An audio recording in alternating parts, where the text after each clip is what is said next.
Bon, nous voilà au sommet de ce phare de l'île Vierge à Plouguerneau qui nous a fait tant rêver depuis qu'on a imaginé le Sun Trip France.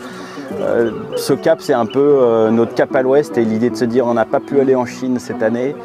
Donc cap dans l'autre sens, on fait le Sun Trip France, on vise le bout de la Bretagne et ben voilà, on y est, une semaine de course déjà, 1000 km.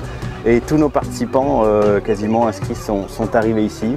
Et dès demain, début d'une autre phase du projet, on part direction le sud de la France. Une énorme étape en direction de Pau, après les Pyrénées, les Cévennes, les Alpes, arrivée le 9 août à Albertville. Ce matin, on est parti de Plouguerneau.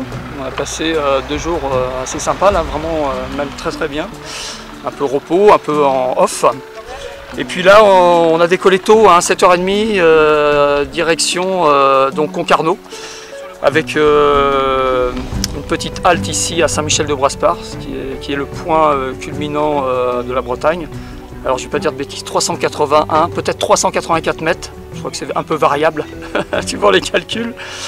Voilà, je proposais ça et symboliquement c'était intéressant d'être là. On va essayer de faire une petite recherche solaire, mais bon, le soleil il joue un peu à cache-cache aujourd'hui. On va voir ce que ça va donner. Et on prend la direction donc de Concarneau pour rencontrer Roland Jourdain, que je n'ai pas eu la chance encore de rencontrer, donc ça va être sympa, je tenais à y aller. C'est marrant, hein. Le parrain d'un jour, parrain toujours, quoi. C'est ça, on met un petit doigt dans la machine électrique et solaire.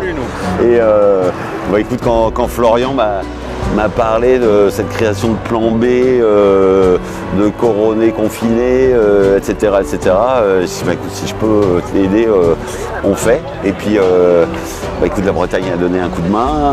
La Bretagne, c'est une terre de vélo, hein, de toute manière, et puis et de soleil. Donc, et puis, écoute, non, moi, je suis super content qu'on se retrouve ici chez Explore, parce que tout est dans le même, voilà, je crois qu'on roule tous dans la même direction et on croise les savoirs, on croise les compétences, on croise les humains et c'est vraiment sympa.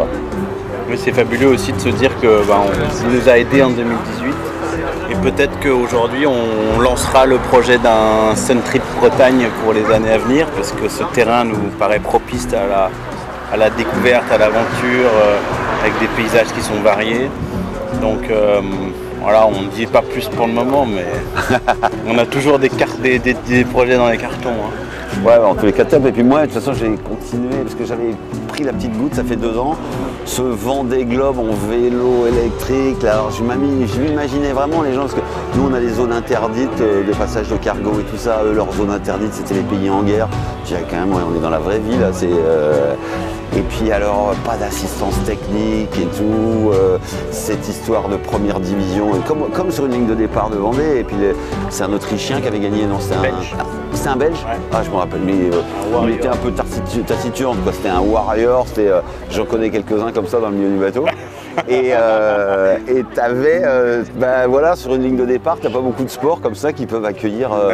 Moi, j'étais tombé amoureux de Françoise, on peut le dire, hein, devant la caméra, une jeune fille de 70 et quelques années.